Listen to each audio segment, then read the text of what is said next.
Kedua, tanda salib. Tanda salib adalah tanda yang paling utama, gerakannya sederhana menurut Bapak Paus Benediktus Kardinal Joseph Ratzinger, tetapi tanda salib adalah ajaran yang paling kaya tentang sahadat, yaitu Allah Bapa, Putra, dan Roh Kudus. Amin. Dan siapa namanya seorang Santo Franciscus de Sales mengatakan tanda salib, dia mengatakan punya spiritualitasnya. Tanda salib di awal kening, Bapa, awal dari segala-galanya. Putra itu turun ke bawah, bukan di dada. Karena putra itu lahir dari rahim perawan Maria. Jadi turun ke bawah, jangan di sini. Ini adalah salib orang malas. Apalagi di sini, lebih malas lagi.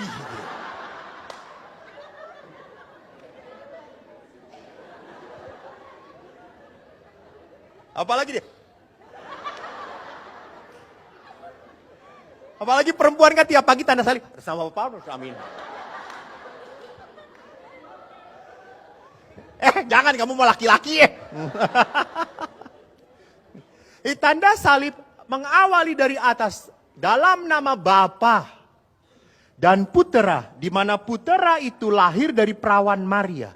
Roh Kudus itu gerakan dari kiri ke kanan. Kenapa? Karena Roh Kudus menurut spiritualitas Franciscus de Sales membimbing kita dari kejahatan ke kebaikan. Jadi bukan Roh Kudus, amin, tapi Roh Kudus, amin. Ini spiritualitasnya dari Franciscus de Sales yang menurut saya baik kita lakukan. Apakah satu-satunya yang paling benar? Tentu tidak. Tetapi supaya kita tahu maknanya, jangan sampai membuat tanda salib seperti pemain sepak bola. Habis gol,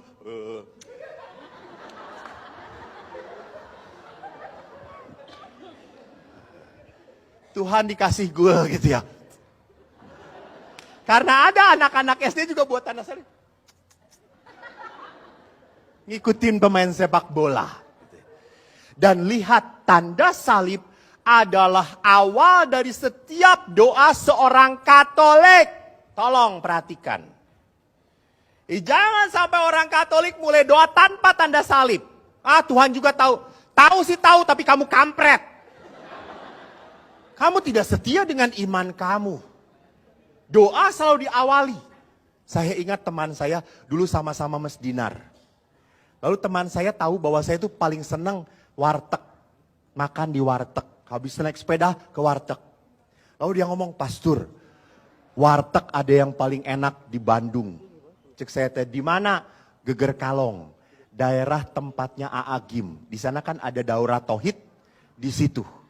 Tapi Pastur yang makannya pakai udang-udang dan berjilbab, Pastur. Semuanya. Karena itu daerahnya Aagim.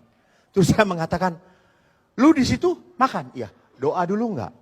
Doa, Pastur, saya mah Katolik. Mas Dinar. Terus saya tanya, pakai tanda salib enggak? Ya itu, Pastur. Apa maksudnya? Saya kalau buat tanda salib saya langsung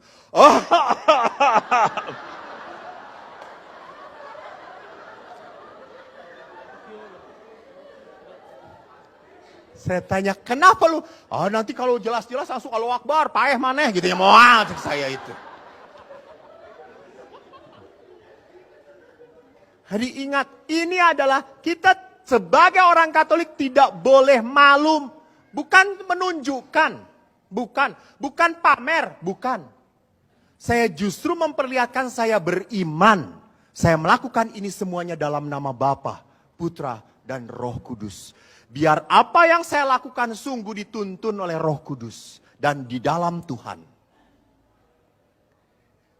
Ada sebuah kesaksian yang menarik saya dengan keponakan saya. Keponakan saya ini selalu senangnya memeras saya. Karena dia tahu saya tidak punya anak. Jadi kalau saya datang ke rumah, Pade datang. Memang keponakan saya ini lucu, kecil, gendut. Lalu suatu hari saya ajak makan bakso. Ayo kita makan bakso. Hei Pade. Kamu berapa? 10. Kurang ajar kata saya itu. 10 Pade, baksonya 10. Minyak 2, edan kata saya itu. Ini kamu rakus apa rewog kata saya. Lalu karena ke tukang bakso udah banyak mbak-mbak yang berjilbab juga makan.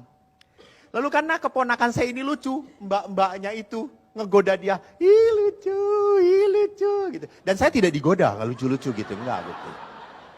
Cuma dia, padahal saya ingin juga gitu ya dilucu-lucuin. Keponakan saya emang lucu, ih lucu banget gitu ya. Terus kan dia tuh cuma diem, ketawa-ketawa. Memang keponakan saya someah gitu ya. Someah itu apa ya dalam bahasa Indonesia itu? Ramah dia ketawa. Lalu ada bakso sampai kepada kita karena kita duluan, Simba yang berjilbab itu belakangan. Lalu setelah datang, si anak itu kan masih digoda, ayo ini baksonya banyak banget, iya adek makannya banyak ya. Iya mbak gitu ya. Terus udah nyampe, ayo dimakan. Udah taruh dulu ya mbak ya, saya mau berdoa dulu. Oh dia buat tanda salib, Simbanya langsung diam. Dia berdoa, lalu selesai dia buat tanda salib, berdoa. Simbanya diam, kagum. Lalu datanglah bakso ke si mbak ini. Apa yang terjadi? Sebelum makan si mbak itu langsung begini.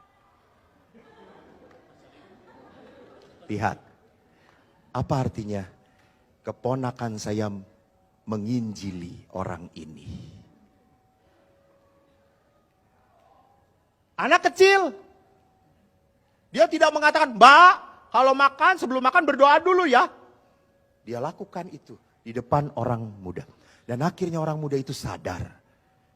Mungkin kalau dia lihat, tidak pernah melihat keponakan saya berdoa dulu, langsung dihajar baksonya. Tapi karena dia melihat keponakan saya membuat tanda salib dan berdoa, apa yang dia lakukan? Anak kecil aja doa dulu, apalagi gue, era. Mengerti maksud saya? Lihat.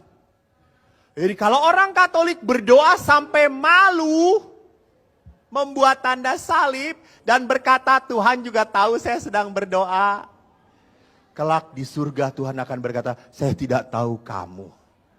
Karena kamu tidak pernah mau mengakui aku. Di sini iman kita. Saya selalu senang kalau naik pesawat, saya selalu berdoa saudara-saudara. Kenapa? Sion paeh. Anda tahu kalau sudah di udara saya tidak bisa apa-apa. Mau keluar pesawat, tidak bisa. Saya teh. Minta stop.